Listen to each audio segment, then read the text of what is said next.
Thank you very much. It's a great honor to be with President Duque of Colombia. We've been working very closely, and it's so nice to meet your wife, First Lady, and you have a brilliant reputation. And thank you for coming. We very much appreciate it. I think, Melania, you're both going to have lunch afterwards and get to know each other. We are, and I'm sure we're going to enjoy it. I know you're going to enjoy it. Thank you, thank you, thank you so much. We're working on many things together. Eradication of drugs in Colombia and outside of Colombia, and obviously Venezuela, the military, so many different elements, including trade. But I think today a lot of it will be devoted to discussing Venezuela and what's happening in Venezuela. We have a very close picture. It's in turmoil right now.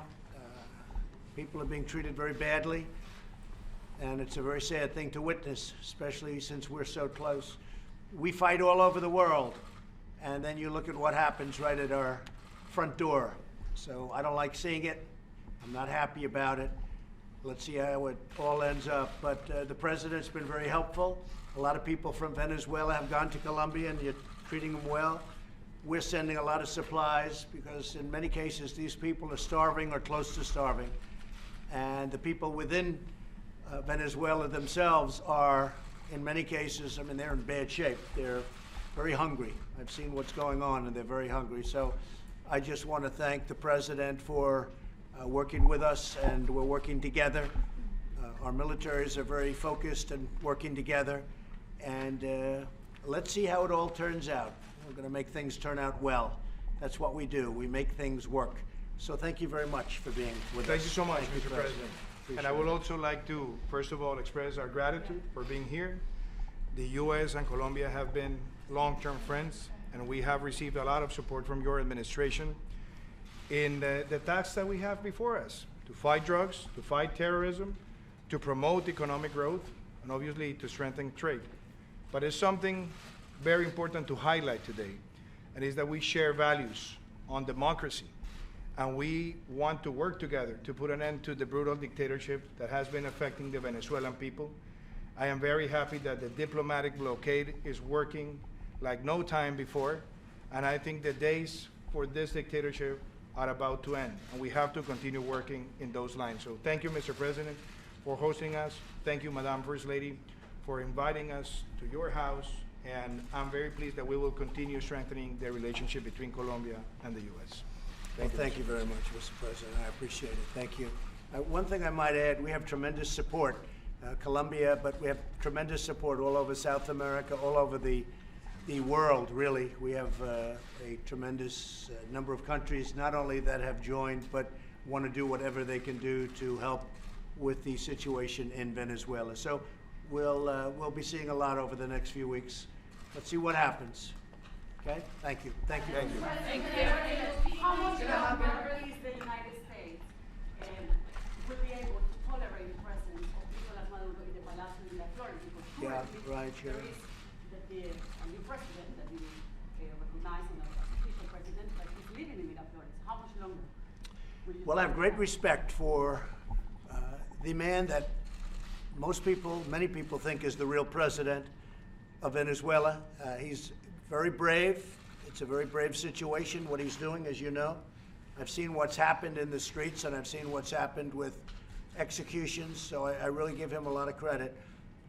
And I think it's going to work out very well. Do you still consider any military solution for Venezuela? Well, I think there are a number of solutions, a number of different options, and we look at all options. And are you thinking in sending troops to Colombia?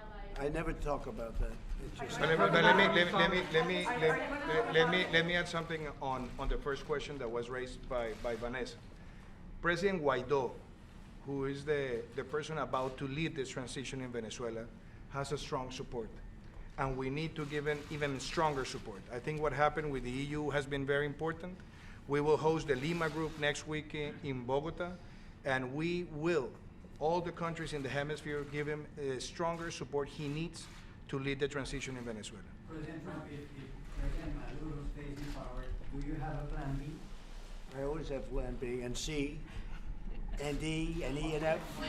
I have great flexibility. I probably have more flexibility than any man that's ever been in this office. So we'll see. But there are many plans, and we'll see where we go. Right now, we're in an incredible period. I saw the tremendous numbers of people yesterday. You know, you're talking about during the week, just numbers that you rarely see anything like at the protests. So we'll see a lot of things are happening in Venezuela that people don't know about. And there's a lot of support for what we're doing and for the people that we're talking to. A lot of support, tremendous support. Mr. President, will What? you sign the funding bill? Aid at the border now with Venezuela. What does it mean?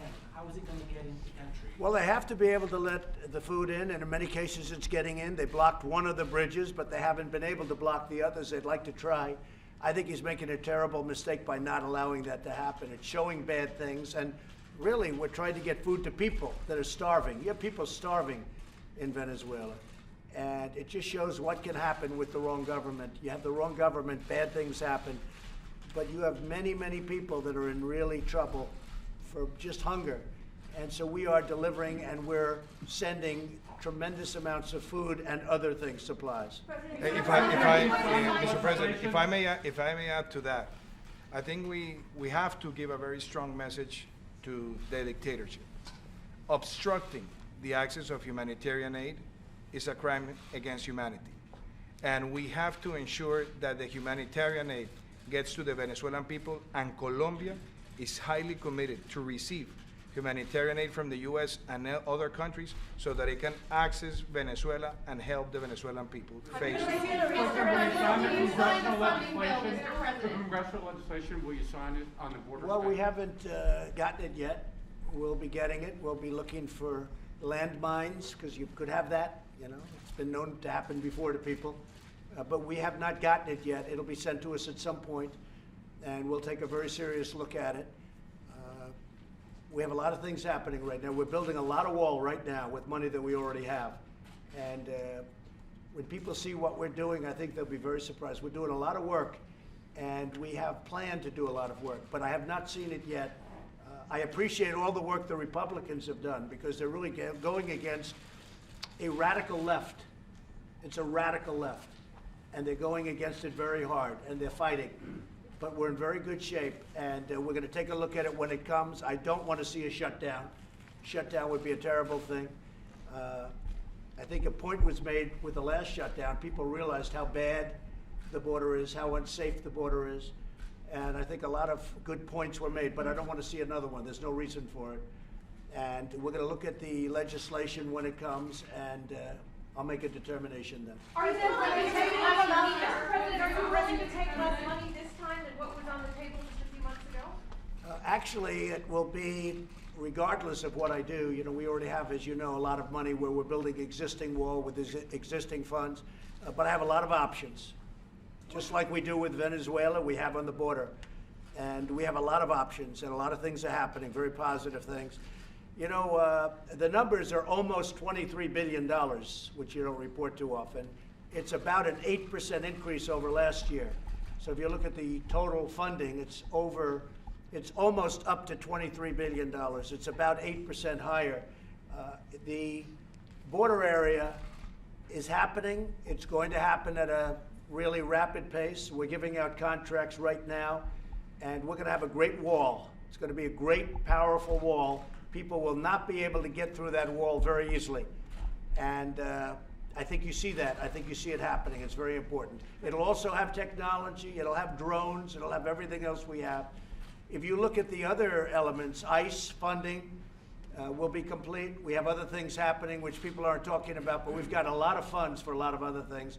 But with the wall, they want to be stingy. But we have options that most people don't really understand. Are you considering sending 5,000 troops to Colombia? You'll see. What that means? What that means? You'll see. Are you What okay? Go ahead. Any other questions? When the Colombian president allows it? Okay. You sent 2 trips in the past. When are you visiting Colombia? Because you canceled. I'll be visiting. I really want to. I want to visit Colombia. I look forward to visiting. We're You're working invited very, very to come this closely year, on the Mr. drug President. situation. President, would you consider an amnesty to Maduro? For exile? Something we haven't thought of. Your thoughts Something on we Ted haven't thought of. Cruz's proposal to use El Chapo money to pay for the wall? Well, it's always interesting. Anything Ted does is interesting. So that's certainly an interesting one. But what that means that we are gonna know. Yeah, we are working together so that Colombia eradicates some of what they're growing in Colombia. I wouldn't say that at this moment you're ahead of schedule, but hopefully you will be at sometime in the near future. But let me mention something to that question, Mr. President. In the first 4 months of our administration, we have eradicated 60,000 hectares, more than was eradicated in the previous 8 months. We have a goal, and we will commit to that goal, because it is our moral duty to have Colombia free of illegal crops and free of narco trafficking. We have to deliver, we will deliver, because it is our moral duty. Mr. President, I just want to say before you leave, the economy is doing incredibly well. Numbers are really high, really good. We have a big team of people, very talented people over in China right now, negotiating on the China deal. It's going along very well. We'll see what happens, but I think it's going along very well. They're showing us tremendous respect, and something which a lot of countries didn't used to show the United States. They're showing us respect now. Big difference from the old days, I will tell you that. So the deal with China is going very well. The economy is doing fantastically. You saw the Gallup poll that came out, 69% or so say they're going to be in better shape next year than even this year, and they're very happy right now. And that's the best numbers they've had in 16 or 17 years. But the economy is strong. We have a lot of companies coming into the United States. They want to come into the United States. So we have a lot of good things happening. And the wall is being built as we speak. Thank you all very much. Thank you.